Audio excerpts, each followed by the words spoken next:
Il nous faut 550 g de farine.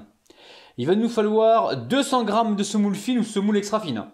Une cuillère à soupe de sel, 18 g de levure fraîche boulangère. Ou alors vous prenez 10 g de levure sèche, si vous n'avez pas la levure fraîche. Ici on a 4 cuillères à soupe de beurre. Je les mets tout de suite. Ok, 4 cuillères à soupe de beurre ici. On peut mettre de l'huile d'olive si on le souhaite. Donc le sel, on a dit une cuillère à soupe.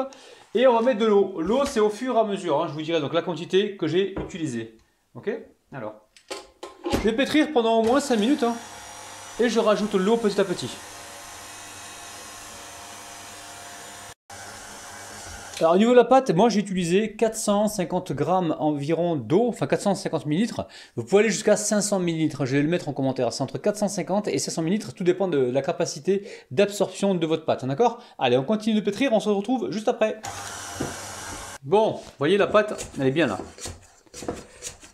Alors, je vais mettre une assiette par-dessus et laisser pousser tranquillement, il faut que ça double le volume, ok? À tout à l'heure. Bon, allez la pâte, vous voulez que je sois franc avec vous? Sincèrement, vous voulez vraiment que je sois franc avec vous? Ça fait 2 jours qu'elle pousse. 2 jours, les amis. 2 jours. À l'air libre. J'ai pas eu le temps de m'en occuper. Et la pâte, plus elle fermente, mieux c'est. Sincèrement, ça fait 2 jours. Pour être franc avec vous. Ok? Allez. Je récupère ici. Regardez, on voit même que je l'ai dégazé plusieurs fois. Allez, je mets un peu de farine. J'en mets également sur le plan de travail. Et on va se récupérer des boules. Alors, peut-être des boules de 90 grammes, je vais voir. Regardez, voilà, cette pâte elle est magnifique. On va la rouler dans la farine. C'est pas vous que je roule dans la farine, c'est bien la pâte. Commencez pas les amis, commencez pas. Alors on va déjà la peser entièrement pour savoir combien elle pèse, d'accord? Pour pouvoir la diviser après. Donc là on est à 1,150 kg. Ouais, si j'en fais... Ouais, je vais faire des boules de 100 grammes environ. 100 grammes, ça va me faire 11 boules environ, d'accord? Bon, il n'y a pas besoin de la replier. Bon allez, on va le faire quand même parce que je sais que vous aimez ça quand je plie la pâte comme ça. Il y a des professionnels boulangers qui me regardent et vont dire « Ouais, mais ça sert à rien ce que tu fais. » Je sais que ça sert à rien, mais j'ai envie de le faire. Je le fais, c'est tout. Ok, les amis, on y va. Alors là, on va essayer de faire des boules d'environ 100 grammes. Je ne sais pas si je vais y arriver. Ouais, là, je suis un peu large, là, d'accord? On va se calmer, Ravinou, d'accord? Ouais. Ah, j'ai pas le compas dans l'œil. Des boules qui font environ 100 grammes. Ok, donc là ça fait 100 grammes. Ouais, 99 grammes. Donc 100 grammes, des boules qui font environ 100 grammes. Ensuite, vous allez venir comme ça. Vous les étirez comme ça. Vous les étirez. Ok. Et après, on va former des boules petit à petit. Donc je vais les portionner à 100 grammes et on se retrouve donc juste après. Allez, à tout de suite. Super. Bon, regardez, on va former des boules comme ça, des petites boules. On les met de côté pour l'instant. Là, pareil. Allez, là, si on voit que voilà, c'est un peu confus, hop là, on reforme la boule comme ça, on la met sur le plan de travail. Bien sûr, le plan de travail côté non fariné, pour que ça puisse être boulé. Et voilà, c'est boulé, on la met de côté. Là, pareil, je fais rentrer les extrémités vers l'intérieur, vous avez vu. Je pose la boule côté froissé, d'accord. Et voilà, j'écrase un petit peu, je resserre les doigts et j'obtiens ma boule. Ok? Allez, je continue comme ça et on se retrouve juste après. Bon, ici vous voyez, j'ai un papier cuisson déjà réutilisé, j'ai mis ça sur une plaque. Alors, ça va être simple, ça va être simple. Donc là, la pâte, on va la laisser reposer tranquillou de côté. Ok, on la laisse tranquillement de côté. Vous allez voir, c'est simple. Ici, on a 2 filets de poulet que j'ai coupés en petits filaments, d'accord? On va y mettre du paprika, environ une petite cuillère à soupe ou une bonne cuillère à café. On va y mettre de l'huile d'olive. Voilà, 2 bonnes cuillères à soupe. Recette totalement improvisée, d'accord? Ici, j'ai quoi? Ici, j'ai des oignons, ok? J'ai du poivron vert et du poivron rouge. Ok? Alors, j'en mets un petit peu pour l'instant. Après, j'en mettrai pour compléter dessus, pour voir la couleur. Donc là, je vais récupérer donc une fourchette ou une cuillère. Ok? Je vais venir mélanger dans un premier temps. Alors oui, donc j'ai mis le paprika. Il faut que je mette le ras el hanout. Vous connaissez le ras el hanout, les amis? Ras el hanout, on en trouve dans le commerce. Ras el hanout, d'accord? Ou alors vous mettez l'épice que vous aimez, si jamais vous ne trouvez pas de ras el hanout. Je sais que dans certains pays, ils ont du curry, ils ont du colombo. Donc prenez ce que vous avez. Ici, j'ai de l'origan. Ici, une bonne cuillère à soupe d'origan, d'accord? Donc c'est pas une pizza qu'on est en train de faire, mais c'est une recette qui est un petit peu dans l'esprit de la pizza.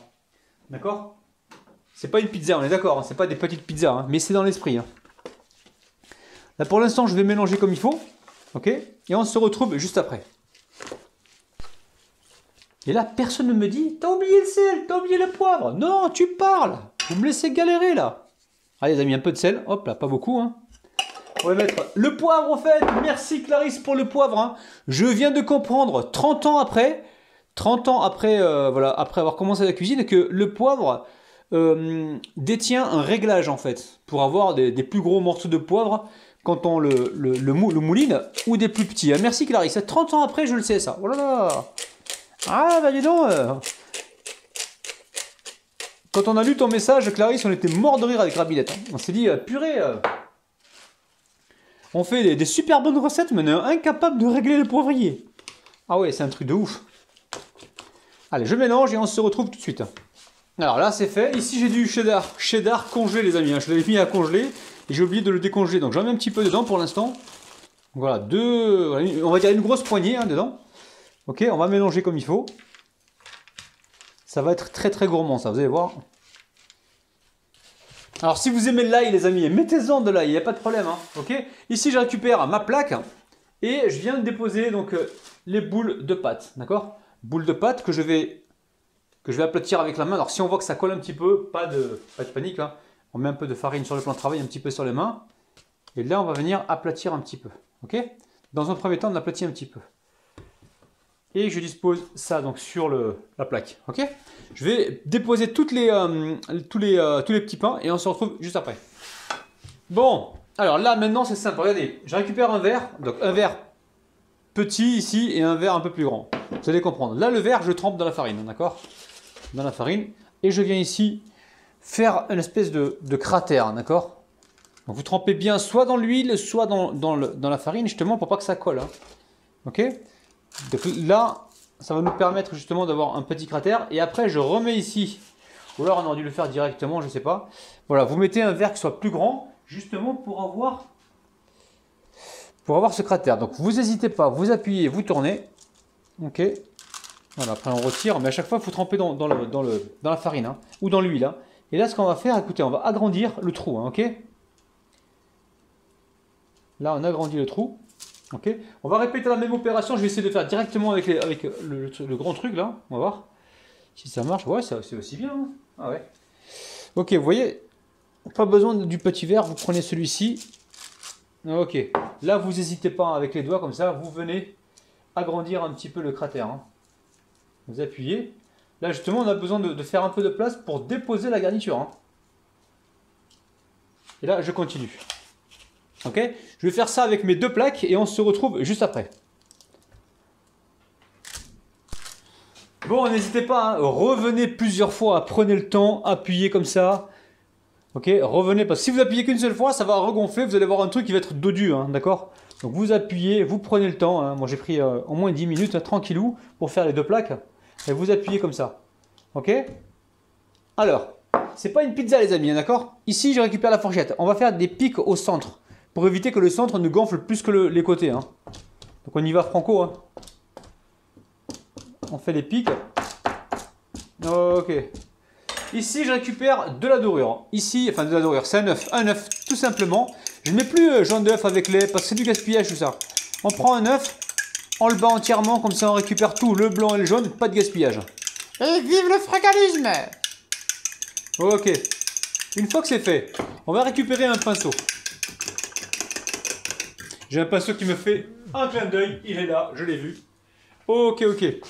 Alors, récupère ici un pinceau, on va d'abord les dorer sur le côté. On fait ça avant de mettre la garniture, sinon on va être embêté pour le dorer tranquillement tout à l'heure. On peut tout dorer, hein, même si voilà, ça c'est plus facile en fait au niveau du geste. Ok, on dore tranquillement. Et là j'ai préchauffé mon four à 220 degrés. Hein. Après, peut-être qu'il n'y a pas besoin de le chauffer autant. Je vais voir. Hein. Je vais essayer avec 200. Allez, j'essaye avec 200. Et je rajoute un peu plus si besoin. Hein. D'accord? Et là, en fait, la deuxième pousse, elle se fait le temps d'écraser le centre. C'est là que la deuxième pousse se fait. Hein.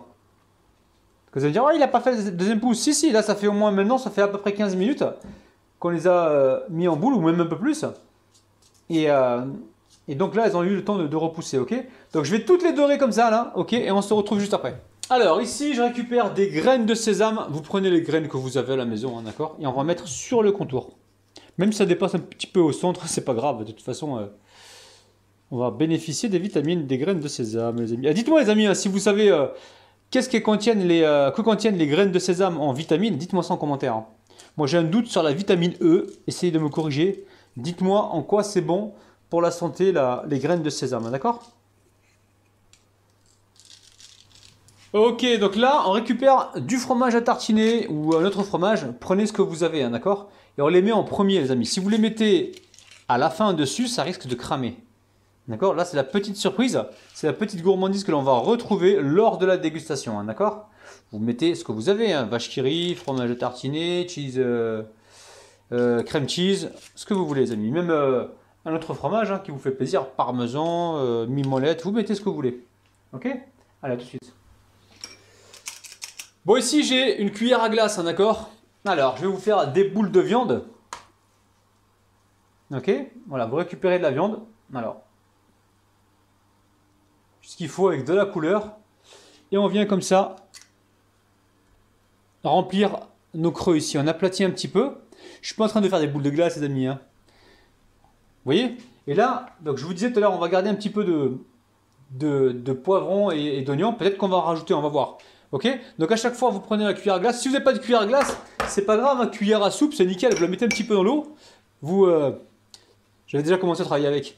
Vous la mettez, voilà. Vous trempez dans l'eau, comme ça ne va pas coller. Vous récupérez donc bien de la garniture avec de la viande. Vous mettez ça au milieu, comme ceci. Ok?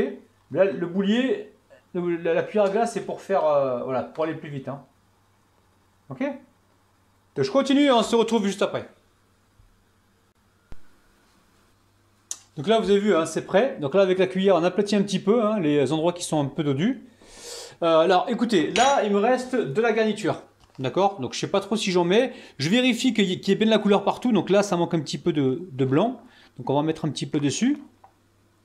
Après, si vous n'utilisez pas tout, vous inquiétez pas. Hein, vous le passez dans une salade, il n'y a pas de problème. Hein. Ok? C'est pas parce qu'on les a coupés qu'on est forcément obligé de les passer. Alors, on en met un peu partout, des oignons. Et là où il manque de la couleur, du rouge, ben voilà, vous jonglez. Là, ça manque un peu de rouge, on en met. Ça manque également un petit peu de vert. Là, pareil, là, pareil, et là, pareil, ok?